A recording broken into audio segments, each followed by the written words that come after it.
இது பேர் என்ன மிளிரனே? இது பேர் என்ன? ஸ்வீட்டி. இதுக்கு பேரு சிண்டு. இந்த சிண்டு வந்து முட்டிக்கிட்டே இருக்கும். இதுக்கிட்ட பக்கத்துலயே இருக்க முடியாது. குட்டா. அது பேரு குட்டாவான். குட்டா. இவங்க ஸ்வீட்டி. மிளிரன் வச்ச பேரு டாய்.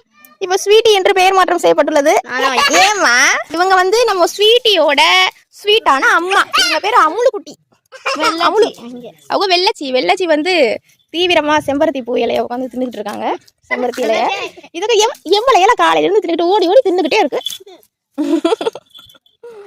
இதுக்கு நான் பேரே வைக்கல. ஃபர்ஸ்ட் அமுலுன்னு வச்சேன். பேர் இல்லாத ஆடு. எதுக்கு இதுக்கு மட்டும் பேர் வைக்கல?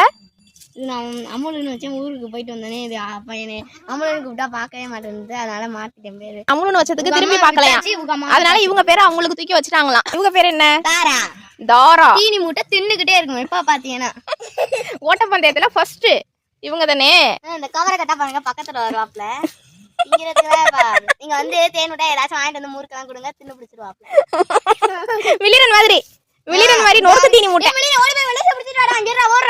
வெள்ளச்சி என்கிட்ட ஓடிக்கிட்டு இருக்கு. ஓடி தின்னுக்கிட்டு இருக்கு. இவங்க பேரு ரோசி. இவங்க வந்து வெள்ளச்சி, சிண்டு, அமுலு. இவங்க 3 பேருக்கு இவங்க தான் அம்மா. இவங்க அம்மா வித்தாச்சு. இவ குட்டா, அஸ்வின் பேரு இல்லாத அந்த ஆட்டுக்குட்டி. இந்த தாரா அம்மா வித்தாச்சு. குட்டா அம்மா வித்தாச்சு. இவன் பேரு என்னம்மா? மிளிரு அஸ்வின். இவங்களோட அண்ணன் பேர் வந்து அஸ்வின். அவனை வாடா போடான்னு கூப்பிட்டா உதப்பேன். அதனால இந்த ஆட்டுக்குட்டிக்கு பேர் வச்சு வாடா போடான்னு சொல்லி உதச்சு விளையாண்டுக்கிட்டு இருக்குது. ஸ்வீட்டி வந்து கழுத்துல வந்து செயின் போட்டிருக்காங்க. சரி கொடுங்க. இந்த ஸ்வீட்டிக்கு தான் 2 பேருக்கும் சண்டை. கீழே போட்டுற கூடாது. சரி அவங்க அம்மாட்ட கொண்டு விட்டுருமா.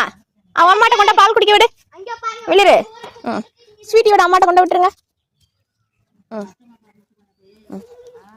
இந்த ஆட்டுக்குட்டியெல்லாம் வந்து வைஷ்ணவி ஸ்கூலுக்கு போனதுக்கு அப்புறம் பாத்துக்கிறது யாருன்னா மிளிரன். ஆட்டுக்குட்டியை தான் மிளிரனோட பெஸ்ட் ஃப்ரெண்ட்ஸ். என்னமா உனக்கு வந்து எந்த ஆட்டுக்குட்டியம்மா பிடிக்கும்? உனக்கு யாரை ரொம்ப பிடிக்கும்? தாரா பிள்ளைய பிடிக்குமா? இவன் தீனி கொண்டுட்டு வருவாங்க. பார்த்து விட்டு அவங்க விளையாடுவாங்க. தாரா பிள்ளைய தான் பிடிக்குமா? தாரா ஒன்னே தான் பிடிக்குமா மிளிரனுக்கு? ஒன்னே தான் பிடிக்குமா? எதுக்கு இப்படிதான் கிராமத்து வாழ்க்கை முறையில ஆடு, மாடு, கோழி, பூனை, நாய், கிளி இவங்களுக்குன்னு தனி இடம் இருக்கு. ஆடு வளர்க்கறது அழகுக்கு இல்ல, கோழி வளர்க்கறது கொஞ்சத்துக்கு இல்லைன்னு சொன்னாலுமே அவங்க நம்ம கூட இருக்கிற வரைக்கும் நம்ம குடும்பத்துல ஒருத்தவங்க தான். ஒவ்வொருத்தவங்களுக்கும் ஒவ்வொரு செல்ல பெயர் வச்சு நமக்கு அவங்களுக்குமான அன்பு பரிமாற்றம் ரொம்ப அழகா இருக்கும். மழை பெஞ்சாலும் சரி, அதிகமா வெயில் அடிச்சாலும் சரி, முதல்ல ஞாபகத்துக்கு வர்றது நம்ம வீட்டுல இருக்கக்கூடிய ஆடு மாடுங்க தான்.